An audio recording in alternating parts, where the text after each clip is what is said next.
Alrighty, folks, I'm coming off a nice win in my chairman package yesterday. We had the Braves on the run line yesterday as our chairman play, and they certainly got the job done 6-3 over the Marlins. That's going to put us at 75%, our last 24 chairman plays on my website. I also have packages on that site starting at just $1.99 for 30 days of service. Once again, that's patreon.com/BrockPage. And with that, folks, let's go ahead and dive into some free content.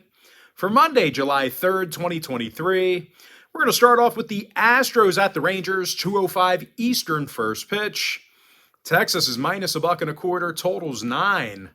Martin Perez for Texas, Christian Javier for Houston. Now, Javier's a dominant 7-1 on the season with a 1.17 whip. The Astros have also gone 8-2 straight up in Javier's last 10 starts. They averaged 8 runs a game during that time frame. And a lot of that is thanks to guys like Kyle Tucker, who leads the roster in hits. Alex Bregman's got 51 RBI on the season. That's actually second best on the current active roster. Now they're facing Martin Perez, who's got an ERA in the 4s along with a 1.42 whip. Meanwhile, as a team, the Rangers dropped 6 out of their last 9. They averaged only 2.6 runs a game in those losses. And speaking of offensive woes, the Rangers have averaged only 3.8 runs a game in their last 10 meetings with Houston. So if you're into historical trends, certainly want to think about that one there. Brad Miller still out for Texas. Yordan Alvarez inactive for Houston. 7 out of the Astros' last 10 outings against the Rangers stayed under the total. So once again, if you're into historical trends, plenty of unders to go around. Now the Rangers are 7-3 to the under in their last 10 themselves. Give me Houston plus 105, under 9. Next matchup, little NL Central action. Cubbies at the Brewers, 210 East. Chicago's a minus $1.15 on the road, totals 9. Drew Smyly for Chicago, Julio Teheran for Milwaukee. And despite some really good numbers out of Teheran, the Brewers just don't want to win for the guy. He's got just 2 wins on the season through 41 innings of work. And out of 7 total Teheran starts on the season, the Brewers average just 1.8 runs a game. Now they're taking on Drew Smyly, who's having a pretty solid season for Chicago. He's got 7 wins on the year with an ERA in the 3s. And pitching-wise, the Cubbies staff, they rarely give up the long ball. They're actually allowing fewer home runs per 9 than any other team except for 1. Rios and Wisdom are still out for Chicago. Taylor's inactive for Milwaukee. 5 out of the Brewers' last 6 divisional home games fell under the total.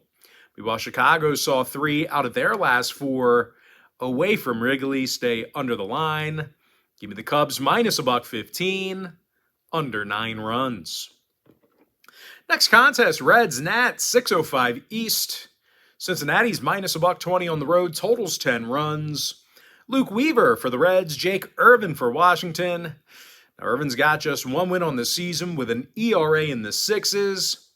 And out of 40 total ball games at Nationals Park this year, the Nats got the W only 13 times. They actually have the second fewest home wins in the entire major leagues. They're playing a Cincy team who actually plays their best baseball on the road. They're in the top 5 in the National League in hit production away from home. Spencer Steer's the club leader in batting average and hits. Meanwhile, Jake Fraley's got he's got most of the RBI. He's actually got the most RBI on the roster right now. And despite a handful of really bad outings by starting pitcher Luke Weaver, believe it or not, he's recorded just 2 losses this year. And that's out of 64-plus innings of work. So, don't let that ERA fool you. He's got 55 strikeouts, and the Reds love winning when he starts.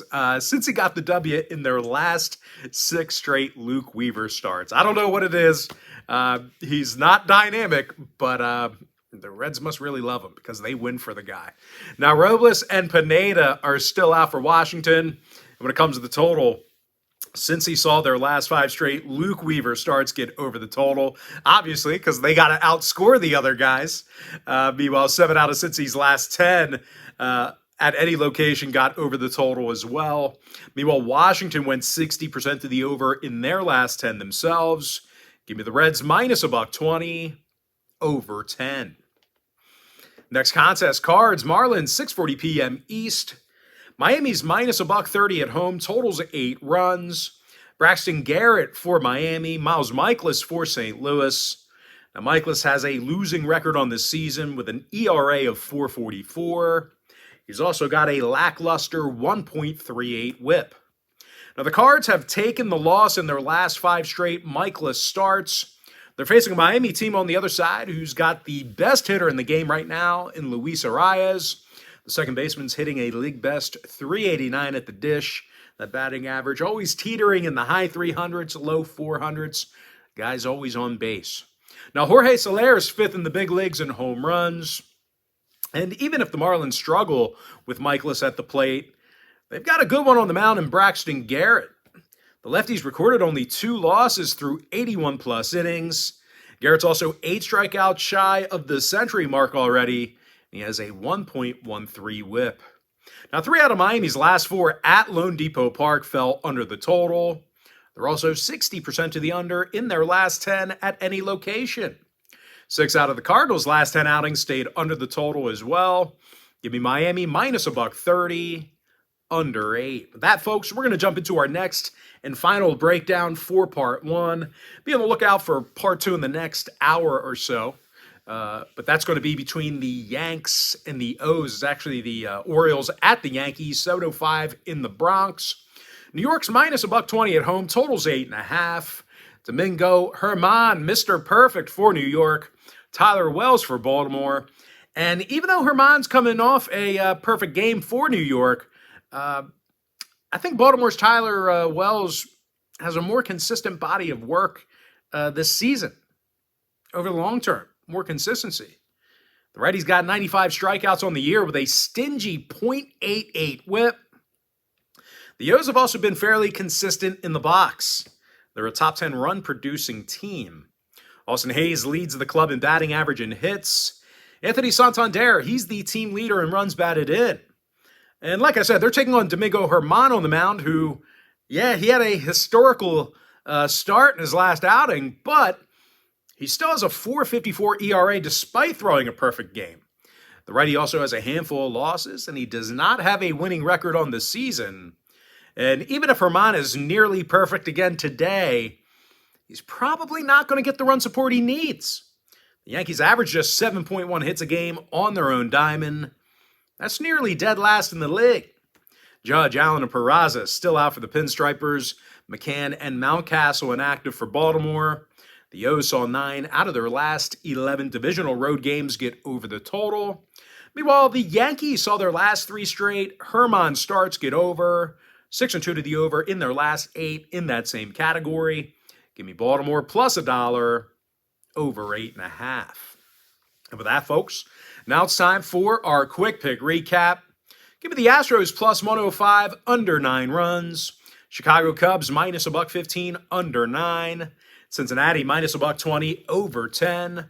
Miami Marlins minus 130 under 8. And with my next and final free pick for Part 1, give me Baltimore plus $1 over 8.5. And with that, folks, that's going to do it for me. Don't forget to check me out on my website. Now, if you guys do end up getting a package here today on patreon.com/BrockPage, just keep in mind, you're going to get access to that membership every single day for the next 30 days. And as an added bonus, guys, you're also going to get access to all of my cheaper memberships absolutely free. They're going to be included with your purchase. That's why I always tell folks that Chairman package, it's a full access, all-inclusive membership. It gives you your absolute best value. Gives you access to every single personal play of mine, every single package, every single day for the next 30 days. And as an added bonus, you also get access to my Chairman podcast absolutely free. It's included with your purchase. But most importantly, folks, got to thank you for joining me right here on YouTube. Really hope you enjoyed all this great free content, all this great free information. And guys, if you don't want to sign up for a membership, that's okay. There is a way you can contribute. Smash the like button, hit the subscribe button, and share my channel with at least one gambling degenerate buddy. That's how you can contribute if you can't part ways with $1.99. And once again, guys, got to thank you for joining me right here on YouTube. Happy Monday to you. Best of luck to you. And I look forward to seeing you in part 2 in the next couple of hours or so.